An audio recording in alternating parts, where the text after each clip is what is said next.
ሐጁን ካን ሲኬድ ኢትዮጵያን ሐጃጆች ምን ያደርጋሉ የሚል ሰላዮች አብሮ ይመደቡ ነበር። ለዶክተር አብይ አላህ ሂዳያ እንዲሰጠው ዱዓ ማድረግ አለብን። ሌላ አጀንዳ ይኑረን። ትልቁ አጀንዳ ኢትዮጵያ አጀንዳችን መሆን አለባት። ዝግጁ ናችሁ? ኢንሻአላህ ምን ያሉ የአላህ መልእክተኛ ረሱል ሰለላሁ ዐለይሂ ወሰለም አልሑጃጁ ወልዑማሩ ወፍዱላህ፣ ሐጅ የሚያደርጉ ሰዎችና ዑምራ የሚያደርጉ ሰዎች ወደ አላህ የመጡ ልኡካን ናቸው ይላሉ። ማሻአላህ በጣም ብዙ መልእክት አለው። ወፍድ ማለት ምን ማለት ነው? ወፍድ ማለት ተወካይ ማለት ነው። ለሌላው ላልሄደው ሰው ተወክለን ነው የምንሄደው። ልኡካን ነን። ኢትዮጵያን ወክለን ነው የምንሄደው። ቤተሰቦቻችን ወክለን ነው የምንሄደው። የሀገራችን ህዝብ ወክለን ነው የምንሄደው። ምን ማለት ይሄ ማለት ተወክለን ስንሄድ አላህ ጋር ስንቀርብ ምናነሳው አጀንዳ ግላዊ አጀንዳ ብቻ መሆን የለበትም። ሀገራዊ አጀንዳ መሆን አለበት። ህዝባዊ አጀንዳ መሆን አለበት። ምክንያቱም ወፍድ ነን፣ ልኡካን ነን። ለዚህም ብሎ ምን ብሎ አስቀጥሎ የአላህ መልእክተኛ ደዓሁም ፈአጃቡህ፣ ጠራቸው። አላህ ኑ ወደ ዑምራ ወደ ሐጅ ብሎ ጠራቸው። ፈአጃቡህ መርሐባ ብለው ሰምተው ተቀብለው መጡ። ፈሰአሉሁ ፈአዕጣሁም፣ ለመኑት፣ ጥያቄ ያቀረቡለት፣ አላህም ጥያቄያቸውን መለሰላቸው ይላሉ ረሱል ሰለላሁ ዐለይሂ ወሰለም። ይሄ ደግሞ ምን ያስይዘናል? አጀንዳ መያዝ አለብን። ዝም ብሎ መሄዶ ዑምራውን አድርገን እንመጣለን አይደለም። አጀንዳ ያስፈልጋል። ዝም ብለን መሄድ የለብንም። ዱዓ አረጋለሁ የሚል ድፍን ሐሳብን ብቻ አይደለም፣ ዝርዝር አጀንዳ ሊኖረን ይገባል። አጅማተል ኸይር ይጠይቁታል፣ ይቀበላቸዋል ብሏል አላህ። ምንድነው የምንጠይቀው? ከአሁን አጀንዳ እንያዝ።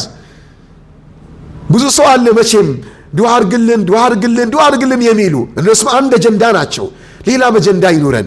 ትልቁ አጀንዳ ኢትዮጵያ አጀንዳችን መሆን አለባት። ዝግጁ ናችሁ? ኢንሻአላህ ኢትዮጵያ ነብዩ ሰለላሁ ዐለይሂ ወሰለም የወዷት የነበረች ሀገር፣ ሰሃቦች የተሰደዱባት ሀገር አጀንዳችን መሆን አለባት። ምን ብለን ነው አጀንዳ የምናደርጋት?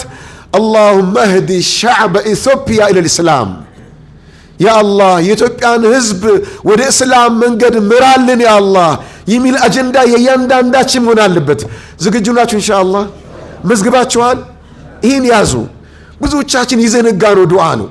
ነብዩ ሰለላሁ ዐለይሂ ወሰለም ለኡመታቸው ይጨነቁ ነበር፣ ዱዓ ያደርጉ ነበር። ለብዙ ጎሳዎች ዱዓ አድርገዋል፣ ለሀገራት ዱዓ አድርገዋል። እኛም ለሀገራችን ሂዳያ አላህ እንዲሰጥልን ዱዓ ማድረግ ይኖርብላ አንዱ አጀንዳ ነው። እንዲህ ያላችሁ ቀጥሉ። ለመንግስታችንም ለአብይ ለዶክተር አብይ አላህ ሂዳያ እንዲሰጠው ዱዓ ማድረግ አለብን። አለብን የለብንም? አለብን። አጀንዳ ማድረግ አለብን። ይሄ የዑምራ የጀማ የፓኬጅ ዑምራ አልነበረም እኮ አልነበረም። እሱ ከመጣ በኋላ ነው ያየነው። ከዛ በፊት በጣም ውስብስብ ነበር። ክልክላቶች በጣም ብዙ ነበሩ። ሐጅ እንኳን ሲኬድ ኢትዮጵያን ሐጃጆች ምን ያደርጋሉ የሚል ሰላዮች አብሮ ይመደቡ ነበር። በጣም ብዙ ነበር ውጣ ውረዱ። ይህን ስላመጣልን ይህን ማመስገን የለብንም? ዋጅባችን ማመስገን። ትልቁ ምስጋናችን ግን አላሁመ ህዲሂ ኢለል ኢስላም ነው። ያ ረቢ ሙስሊም አድርገው፣ ሸሃዳ ሳሰጠው ወደ አኺራ አይሂድ። ወላጆቻችን የሞቱ ወላጆቻችን አጀንዳችን ይሁኑ።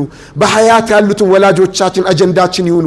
ጎረቤቶቻችን አላህ ድህነትን ከኛም ከሀገራችን አላህ እንዲያነሳ ዱዓ እናድርግ። ያ ጀማዓተል ኸይር ዱዓ የሁሉም ነገር ቁልፍ ነው።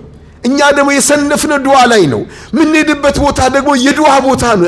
የዱዓ ቦታ ነው። ዱዓ ረመዳን ወር ነው፣ ጾመኛ ነን። አሽረ ለዋኺር እዛ ነው የምንሆነው። ለይለተል ቀድርን ልናገኝ እንችላለን። አላሁ አክበር፣ አላሁ አክበር።